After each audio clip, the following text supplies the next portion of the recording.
anybody else's hands, this is a microphone. In my hands, it's a pipe Too much can be done on this mic that I ain't doing ready. Pipe bombs. Pipe bombs. Pipe bombs. In anybody else's hands, this is a microphone.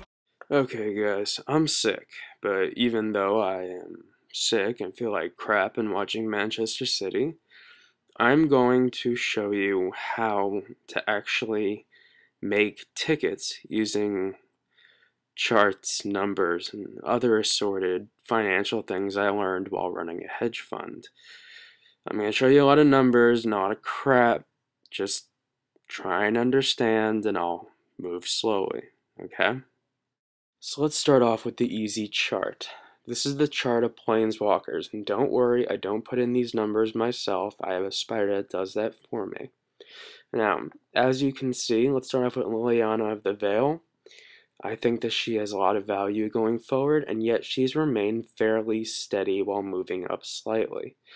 Garrick Relentless, on the other hand, is one of the hardest planeswalkers to get because you have a 0.8 chance of opening up a Garrick, and there's actually less Garricks open per day than Liliana. But he's a 20, even though he's dropped down to 19. I still see him as a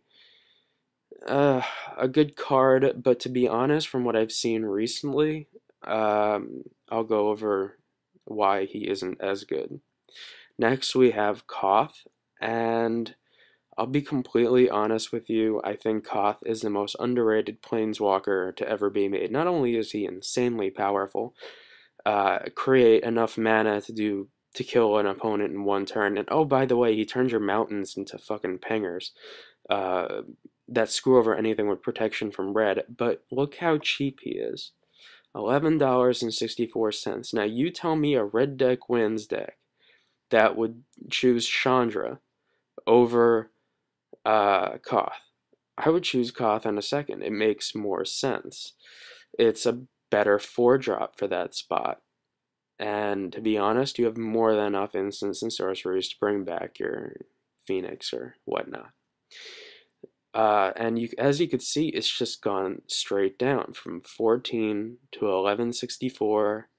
And it's held pretty steady at around the 11 number. So for 44 tickets, you can get yourself a very good playset of Koths. Up next we have Elspeth, and as you can tell, because of token decks, Elspeth has gone up massively. Now, when you see a green number, that means that the card is going up, but it reaches a certain point. And that means that it's not a buy.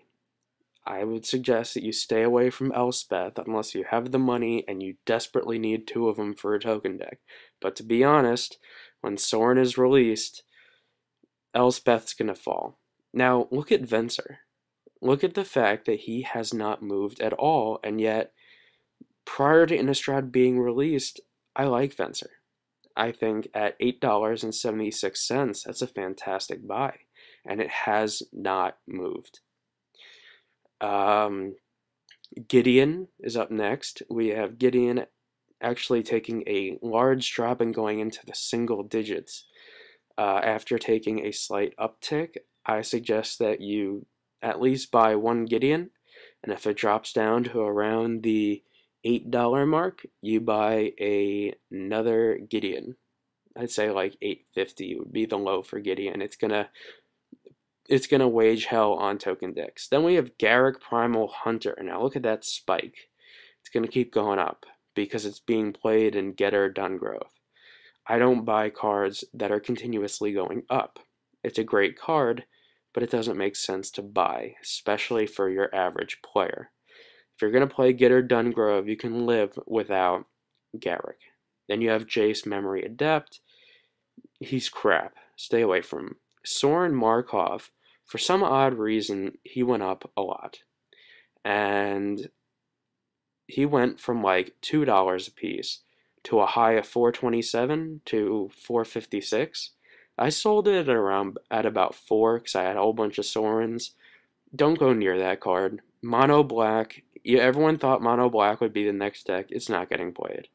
Also, there's a better Sorin coming out next week. Chandra the Firebrand is a card that Once again, people are straying away from red deck wins. If you've watched the PTQ, you would have noticed that red deck wins are only 3 of them. So I suggest that you would see the red cards are the cards that are dropping. Tezzeret. Tezzeret's a very interesting card. It's seen a drop, but there's a deck that's coming out that revolves around Tezzeret. It's a great way to get out your ratchet bombs. It could also be used with Glissa and other ways of dealing with token-based decks and getting out your ratchet bombs. What better way to get a ratchet bomb than look at the top 5 cards of your library and blah blah blah. Finally, we have Karn Liberated. It's taking a drop. People are worried it's going to cycle out, but if you can get it cheap, it's a one of.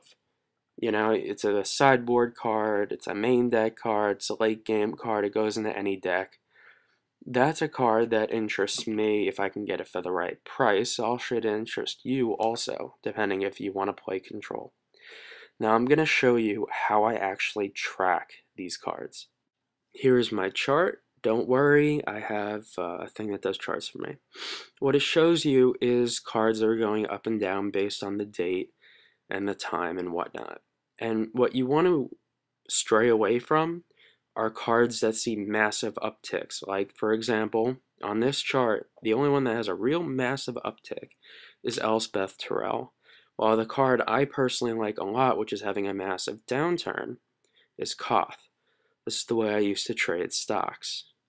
So I would sell off Elspeth like I have been doing for around 2021, 22, and try and buy some Koths, see if it works. Let's go on to the next chart. Now, here are my first chart of mythics. Once again, as you can see, there's green and there's red. Red means a card is dropping, green means a card is going up.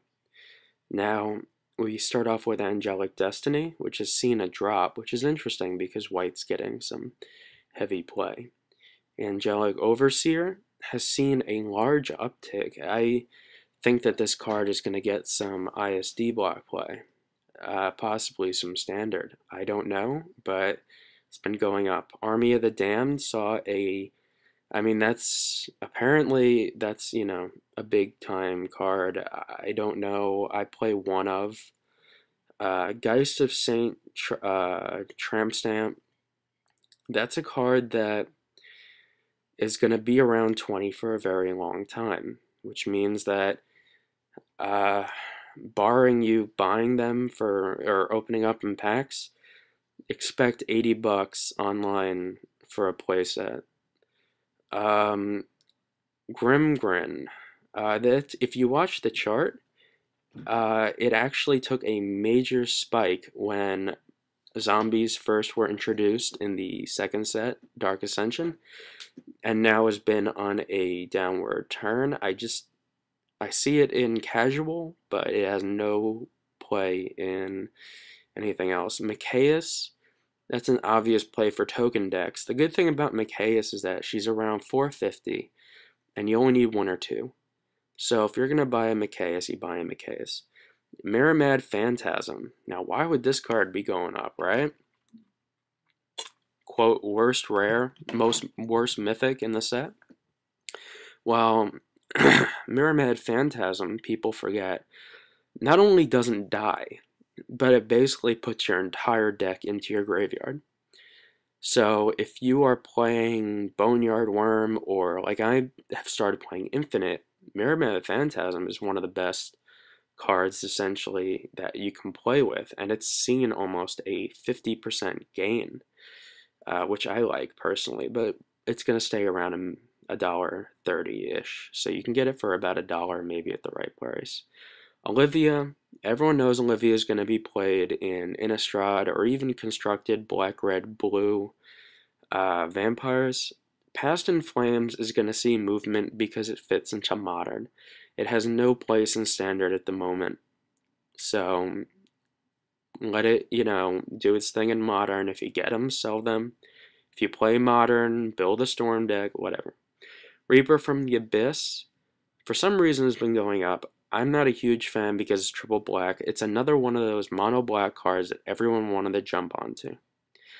Scab Ruinator is another card that's actually been doing fairly well. A lot of people, when Dark Ascension was first released, thought about maybe Scab Ruinator and Zombie Apocalypse, something akin to that. I still don't see zombies as a viable play because, to be honest, I think that in Dark Ascension they made more vampires than zombies. Tree of Redemption is a nice card to buy if you can get it at the right price because it's a sideboard card, so it's going to be relatively cheap, and it works very well against decks that deal direct damage, and it's very hard to kill. And then we end with, on this one, Geth, Lord of the Vault, which is $2.67 at the moment. Hasn't seen much movement, but in a minute I will talk about why you buy mythics from sets that may cycle out in 6 months. But Geth is may work in the Heavengold Lich deck. It's a zombie. I'm not a huge fan. Once Dark Ascension is released, expect this card to drop. So if you can ever get $3 for it, I suggest you get the $3 for it. So let's go to the second half of the mythics. So here we have the next set of mythics, and I have to split it into two because it's, well, massive. Now there's a reason why you buy SOM block, or the blocks that are cycling out. You buy the mythics in ones of, like Indomitable Archangel, Lux Cannon, which is going down. Skithrix is going to take a drop eventually, because when Redemption comes around, people buy those and the prices spike, just like they did with the Zendikar mythics. So, but let's talk about Molten Tail Masticore for a moment, a card you can get for $2. A lot of cards are going to be going into graveyards. Those cards have a good chance of being a creature. I think that Molten Tail Masticore is a great card for any deck, and I'm even running one in my Dungrove Elder deck. Skithrix is going to be around $5 to $6 for a while because, Infect decks are still going to be played. Blightsteel Colossus is going to continue to drop because it can no longer be played in Oath decks, and I just don't see any decks, playing Blightsteel Colossus. It's a fantastic card, but it's a one-of, and when it drops down to $1.50, I would buy it. Consecrated Sphinx was a card that used to be in every blue deck, and I still think it's a very good card. It's dropping in price, and I suggest that if you can buy it, it's a one-of for a blue control deck. Why not?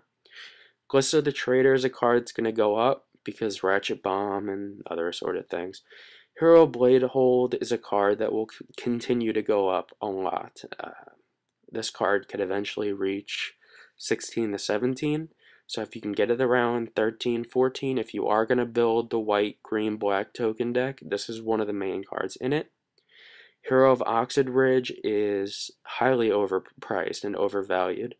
It just has no place. I mean, it may see one-of in red deck wins to deal with token decks, but maybe a sideboard card. It'll drop down to $2.50 soon enough. Massacre Worm is an interesting card. It's a card that people have been talking about as getting play. Great against token decks, good creature, a lot of black going around. Massacre Worm may be a $5 card to buy that may be going up to $5 or $8. Remember, you want to buy cards and you want to sell them, but you also want to get use out of them. Next, we have Thrun. I loved this card. Back when it was $4 and no one liked it, I was like, how do you not like a hexproof guy who regenerates and you can put a sword on him? Good thing about Thrun is that he's a 2-of. You really only need 2. And yes, he is vulnerable to copy spells and other assorted crap like that.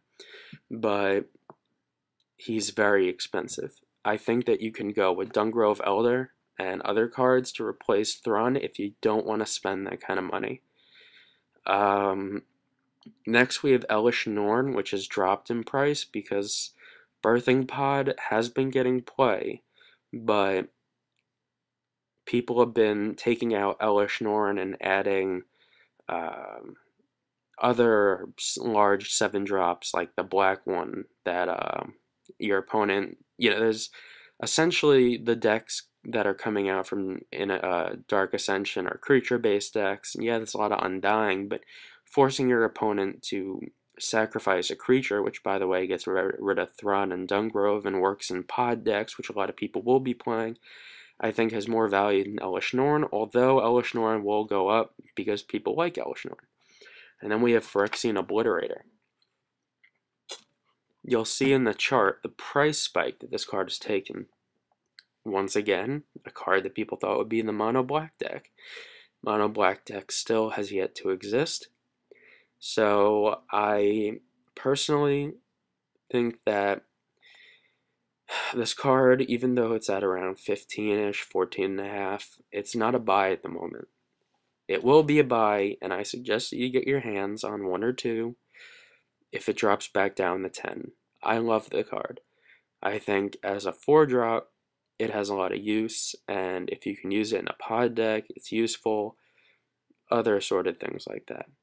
So let's check out the charts to see movement and show you how I go over movement on the mythics.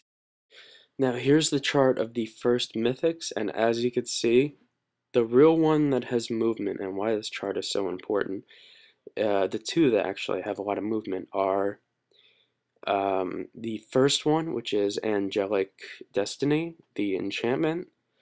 I like this card, but apparently, it's going to be replaced probably by Sorin in a lot of white decks. I mean, it's a good finisher, but I guess people are afraid of Vapor Snag, which would explain the drop. The second is Geist of St. Traft, and you could just see that spike. That's a card I would avoid buying because it's going to get play, but do you really want to buy it at this price? I mean, the price you want to buy it at is a lot lower than this. You want to buy it when after a Dark Ascension comes out and it might see less play. That's a card you watch and you hope that it goes down so you can buy some, and then you hope that somebody makes a good Spirit deck that causes it to go up. My first Dark Ascension standard deck online is going to consist of Geist of St. Traft, whatever, Drogstall, Captain, other stuff. That's my mom making sure that she gets into every recording I make. And that's it for this first mythic chart. As you can see, the movement has been relatively small on most accounts, except in those 2 cards. So those are 2 cards definitely to watch, because if you do end up wanting to build the White Weenie deck without black in it, that's fine. Get yourself an Angelic Overseer if it does keep dropping. Geist, if it does drop, buy. If it goes up, you sell, or if you don't have it, avoid it. Okay, so we got to our second chart here, and you can clearly notice that there are 2 cards that have seen large gains over the past couple of weeks, because I do these charts every 5 days, except for the last one, which I did on 6 days, because I was out and I had to do it the next day. So if you look at Mox Opal and you do a quick look, you'll notice that as soon as the Star City Games decks came out and Gavany Township Tempered Steel came out, Mox Opal right up in the air. The second one to look at is a drop in the Phyrexian Obliterator. The gain in Phyrexian Obliterator, I'm sorry. As you can see, it takes a upward tick, that line right there that goes across the other 2 lines. That would show me that it was a card that people are buying. That's a card I want to avoid. I want to wait till people start selling it. Other than that, there are cards that have seen slight incremental gains, but nothing worth investing in at the moment. everything else has dropped. You can see Elish Norn, I think, in this chart, is moving around, but it's going to continue moving around. I don't think there's going to be any two birthing pod decks that are the same. So I would suggest that you know, wait on that card. It's still a good card. Nothing's changed that. The reason I didn't add, was it Phyrexian Swarmlord, whatever the other 7-drop is because, it's a promo, so you can get you can get the promo cards very cheap. So I would suggest that you avoid Mox Opal and Tempered Steel altogether. To be honest, I don't like Tempered Steel, and I think Ray of Revelation, which is being main decked instead, I've actually seen it being main decked instead of O-Ring, is just gonna wreak havoc on these decks. I mean, Tempered Steel is a gamble. You have to pray that you get a good opening hand, and then you have to hope you have the correct mana. So expect Mox Opal to come back down to earth around 20, but it sees play in so many different formats that it's definitely a $20 to $25 card. I would suggest at this moment that if you have them and you're not using it, it's definitely a sell. Phyrexian Obliterator, I would watch, because that's going to drop. Hopefully comes back down to earth at 10. Now we're going to go over the next and final mythic, and well, they're not final mythics, but the most important cards that most decks are built around, and that is the Titans. Okay, this is the easiest one to follow. This is the one you guys all know about. These are the 6 Titans, and yes, Wormcoil Engine is a Titan. So, we got Primeval Titan, which is actually at its high for, that's my dog Shaky crying. Hold on one sec. Okay, now when it comes to price and movement of the Titans, a lot of people are worried that they're not going to be reprinted in M13, but right now they're still staples of a lot of decks. Primeval Titan is a card that might continue to go up, but to be honest, in the green decks I've been seeing, you don't really need to run a Primeval Titan. And there's no Valakut, so it's not, incredible. Sun Titan saw its annual new block coming out. Solar Flare is going to be big spike, and it has not. As you can see, Frost Titan has remained low until it saw a spike, and to be honest, I like Frost Titan a lot more than other cards because, when it goes up against a deck like Delver or Tempered Steel, getting rid of it is extremely difficult with such a small mana base. So I'd wait till that card goes down a little bit, or if you already have your Frost Titans, I would sell them and then rebuy them in a little while. Inferno Titan saw its low. I think its low is around 650. So that's the time to buy, even though you technically don't need it because it doesn't fit in a red deck wins. And the Primeval Titan decks I've been seeing with Dark Ascension are running, are not running the Inferno Titan.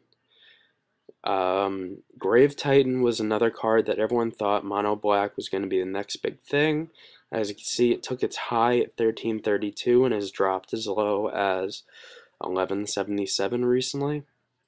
I see a continual drop.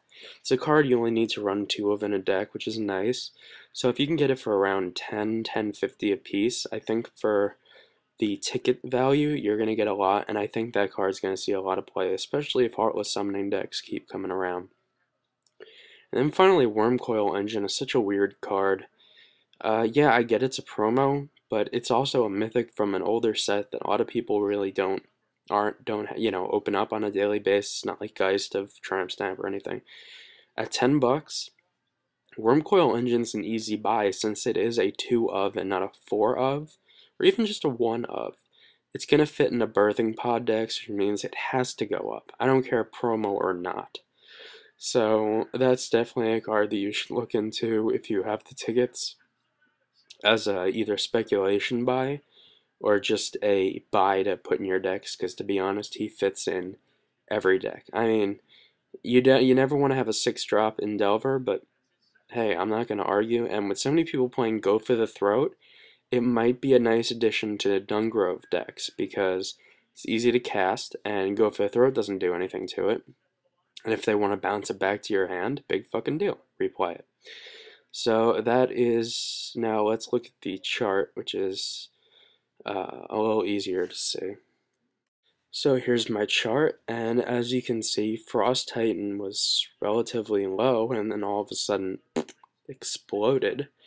I don't know why it exploded. I haven't seen it in many deck lists, but I like the card. I've always liked Frost Titan over a card like Inferno Titan. I think that its ability, the fact that it can't be, that doing things to it like a Vapor Snag is not very easy against a Delver deck. That's an easy sideboard card. Sometimes I would replace a Worm Coil with a Frost Titan depending on the deck that I'm playing. I mean, Dungrove decks have no way of dealing with it, and you can end up tapping down, things you don't want to. Granted, there's not much tap down because there's a lot of hexproof, but the more you could tap down, the better. Grave Titan saw its low, and you could see its high, and it's just been a continual drop since then. Worm Coil Engine has pretty much remained the same price. Inferno Titan's been going down, and Primeval Titan's going to remain around the $15 mark. So I wouldn't be too worried about Primeval Titan. I mean, if you want to buy and build a Titan ramp run deck, it's not really that expensive. Inkmoth Nexus is a card I'll talk about in a little while. It's cheap to get. Keswick Wolf Run's cheap to get. The only expensive part of that deck is the Primeval Titan. So that's a pretty cheap deck to build, and if it does catch on as Birthing Pod kind of dies out slowly, because to be honest, I don't see Birthing Pod as a viable deck with Grafdigger's Cage available, I would definitely look into building a ramp run deck if you want to spend the 60 tickets, but 60 tickets plus maybe another 20 tickets for the rest of the deck isn't terrible.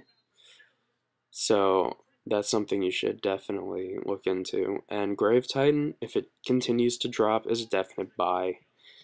I love that card. I think it's better than Primeval Titan. It's on par with Worm Coil Engine. It really does a lot of things. It even activates Gravecrawler, which is interesting. I've been seeing a lot of black, red, blue, black, red, blue, Burning Vengeance decks in Standard, and with Dark Ascension, and that's a good card. Frost Titan, this may just be a minor slip, but if it does keep going up, that's definitely a card you might want to look into before it gets out of price range. And Inferno Titan is definitely a card you want to sell. Next, we're going to look at something that you guys all know about. It's kind of boring, but something you gotta get out of the way. But the Uber artifacts of SOM block. These cards definitely have to go down as the best ever equipment slash artifact slash maybe even cards ever created in that sort of War and Peace, Feast and Famine, Body and Mind, and Batterskull. War and Peace is definitely going to continue to go up as long as you see 4 of them in Dungrove Elder decks. I don't see that as viable. What I do like is that Sword of Feast and Famine as a 2-of is somewhat affordable, and Sword of Body and Mind will always be affordable. So if you really want to build a Dungrove deck and you don't want to deal with the War and Peace, I see no issues with swapping out Sword of Body and Mind for it. And Batterskull is going to go up because control decks are being proposed, and it is just a flat-out good card. Sadly, it's $20, which is something I really wouldn't like to buy, because if you're going to invest in something, you don't want to buy something when it's high. So let's look at the chart. You don't need to see much from this chart. All this chart tells you is that Sword of War and Peace is going to continue to go up as long as it's 4 of in Dungrove Elder decks. Sword of Feast and Famine has remained at the same level, even though I like that card a lot. Sword of Body and Mind hasn't moved because it's the cheapest, and some people say the worst, but to mill your opponent, and it avoids Vapor Snag if done correctly, and fits well into a Dungrove deck, especially mirror matches. Same goes for War and Peace. I mean, Feast and Famine. I like it. And then Batterskull, which is Batterskull. I mean, it's going to stay around that mark. These cards aren't going to move much. I mean, I don't see War and Peace hitting the $50 mark. If it does, and you have one, you sell it. Because it's just that, then it becomes overpriced. And you don't want to own overpriced cards. And you're not going to use just one overpriced card. I would sell that and buy like 2 Swords of Feast and Famine or something, a card that has potential to go up. So the last thing I'm going to bring up this week, unlike my next financial reports, are going to be lands. I'm not going to go into rares this week because I told you I'm sick. So let's look at the lands, because lands tell you more than you would think. Lands tell you more than anything else out there. Lands tell you what people are playing and what they are going to play. So you look here, we got a lot of red and green, but we also have a lot of movement. Blackleaf Cliffs is a card that's been dropping steadily. I guess people don't like black-red, but but Dark Ascension is bringing us a lot of very good black-red, so it may be the time to buy your playset. Copperline Gorge, not one of my favorites. The red-green. You know, I mean, let it drop. Just let it drop. Dark Slick Shores is a card that has seen its high at $5.50, and if you know stocks and stock market, that means that it's hit its high and it can only go down. I don't see that card ever hitting $5.50 ever again. 330 where it currently is a good price, but if it drops 3, that's definitely a nice time to buy 4 if you're gonna try and maybe build Solar Flare or a black-blue control deck with Batterskulls and the such. Razor Verge Thicket, there's a lot of white-green, and like I said, tokens are being played. It's a viable deck in Standard with Dark Ascension. So you've got your Razor Verge Thicket, which is the white-green SOM land, going up in price. I think it reached its bottom at 1 and really only can go up from there. Next we have Seachrome Coast, which used to be the big land in SOM, the big dual land, and has seen nothing but drop. And to be honest, I still see it as nothing but drop, unless, I mean, you don't need Seachrome Coast for most decks that are being played at the moment, which means a good opportunity to buy if you can get it around $5. But you also have lost out on your time to sell, so hold on to it. Don't buy, don't sell, just watch. That's how you make tickets. I've made 500 tickets doing this, so. Next we have Inkmoth Nexus, a card that hit its high at 1116, but then hit its low at 868 and has done nothing but go up. So I think Inkmoth Nexus is a very interesting card. It's a win condition. It's a card that goes into Ramp Run. It's a card that goes into a couple different decks. But I do see it dropping. So this might be the time to sell if it hits around 10. You have your Innistrad lands, Clifftop Retreat. These lands are going to stay relatively stable, except Sulphur Falls is dropping.